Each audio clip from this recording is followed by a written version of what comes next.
Hey guys, hello. You know me because you're on my YouTube channel. My name's Deepak from Pearl Lemon. I'd like to introduce you to Alison Rhodes. Hello. Hi. Basically, long story short, this is obviously a case study for those of you that are watching. Um, Alison, first of all, I know what I'd like for you to tell the audience about is that who you are, what you do. They're the first two questions I want. Who you are and what you do. Sure. So I'm the marketing manager for PR Competition. We're a real estate company in Toronto, Ontario, Canada. So I head up mostly our online channels. So I do a ton of digital marketing.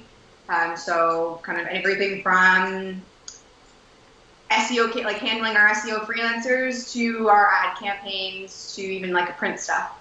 Okay, brilliant, perfect, fantastic. So, for those of you listening, of course, in this context, I and Pearl Lemon would be the SEO freelancers. Alison, do you want to talk a little bit about how you and I know each other? Yeah, sure. So I found you obviously on on Upwork, which is a great tool for anybody looking to find freelancers kind of any like in any genre. Or companies that have a team built around them, but that are looking for more clients. So that's kind of how we connected. Bless Pardon you. me.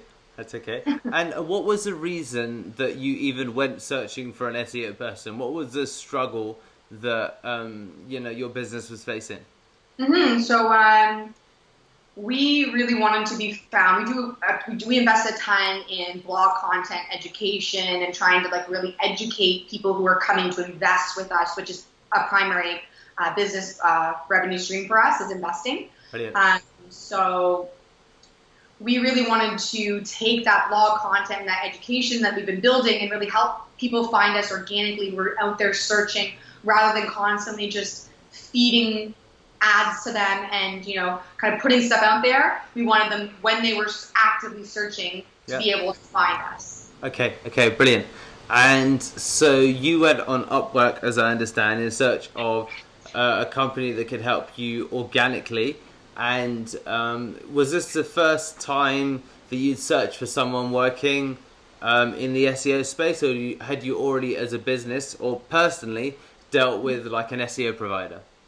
I've worked with a number of SEO people in the past, but in office spaces that had larger teams. We maybe had like a dev team that was completely outsourced and had their own SEO person in there. So I have worked with teams in the past, Got it. but I never worked with like an individual freelancer that Of I course. was. Yeah. And what are important to you is in terms of what are your kind of this is my radar, or these are the checks that I'm gonna make even before I consider you, or as part of my consideration? What are the things that you think about? Trustworthiness, reliability, and the ability to hit goals and understanding the company's goals. So I kind of do a lot of research typically when I'm hiring any freelancer to really understand like who it is that I'm hiring, what skills they're going to need. So I just kind of like brush up on a ton of blog posts and stuff on that sense, just to help understand that they know their job, because obviously there are a lot of people out there who don't necessarily have the skill set. So I try and at least have some sort of education and some sort of knowledge so that I can better vet them, even if I don't personally have that skill set or I'm able to apply that. Okay, brilliant. So it sounds a lot like you, as someone who's in the space of marketing, has a clear gauge on what's important, but also you understand the importance of due diligence outside of that, in terms of, okay, well, I've got some idea, but I'm also going to do a lot of due diligence to make sure that, even what I know might not be enough. So I'm going to check this, I'm going to check that, I'm going to follow. Okay, brilliant. So what was it that initially, for in this instance, of course, we met each other through Upwork, that made you decide to even respond to my application, or to the Pearl Lemon's application? Do you remember? It's a little while ago, I know. For those that are listening, it's been several months, of course. Yeah, no, you had some good case studies out there. So I did like do a little bit of research on you, but be quite honest, I can't quite remember. Obviously, I know now with our relationship that you're well versed, you're educated, and you're in line with the company goals that we have, which obviously is something we did. We have a kind of variance on that briefly, but we're totally aligned. So that's obviously something I look for now, perhaps. Of course, of course. No, brilliant, perfect. This is brilliant. Okay, so of course, let's get to the kind of meat and potatoes. I guess the first question is that what would you, in your opinion, if someone was to be like, oh, so what has it been like with Pearl Lemon?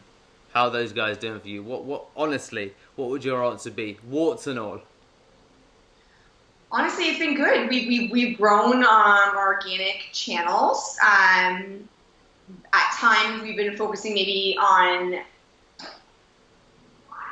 Let me back up. I had my goals, and your goals were obviously to increase organic traffic. So, and I think we managed to do that and to do quite substantially. When we shifted and maybe we weren't necessarily goals weren't quite aligned, we did have a little bit of a blip, and that was because my goals are sales, and I hadn't necessarily set things up and communicated in a way that was everybody was on the same page. Your goal is organic growth.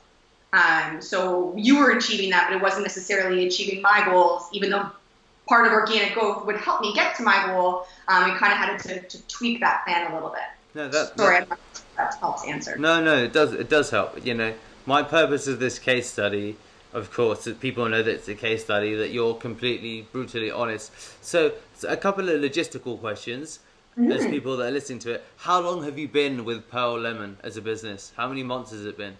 It's probably been about 8 months, maybe. Okay, perfect. So do you, top of your head, do you roughly know the difference in traffic? And then we'll come to conversions that there has been, more or less. If you don't know, it's okay. But just a kind of sense of it. Yeah, organic traffic is probably quadrupled since we've been investing in it, for sure. Okay, so quadrupled, guys. So that was, guys, if you're listening, that's Alison's words. And as you can see from the way that Alison responds, we've had our fucking upsets. Alison's not a bullshitter. She would not have turned up if it wasn't there. Okay, brilliant. So what more or less do you feel like that's equaled in conversions? What does that equal in conversions? So when we had our blip, it equaled no conversions or very few conversions, right? But as soon as we got back on track and we found those search keywords that were the terms that people were searching for that were actually converting, we kind of got back onto that path where we are driving. It's not a crazy number. It's maybe 15 opt-ins a week, maybe 10 to 15. Not necessarily all of those are really qualified leads, but some of them are. And in the past, we have been able to convert, I believe, over the last 8 months or so, maybe 3 of those into actual sales. But for us, a sales dollar is a large ticket item that's worth, $40,000 or something. So okay, brilliant. So guys, for those of you listening, assuming that you think that Alison's bullshitting, which she isn't, of course, because she's a straight talker. But even if a sales value is 40,000, let's assume that it's 20,000, and that's 20,000 times 3, and let's even assume that it's 2. That's $40,000, and that's a $40,000 return on a 7-month contract that we've had together. So that's the reason. And please do interrupt me if it's not the case that Deepak, that's really not the case. That's the reason that we're still in business together. Is that fair or unfair, Alison? Oh, totally fair.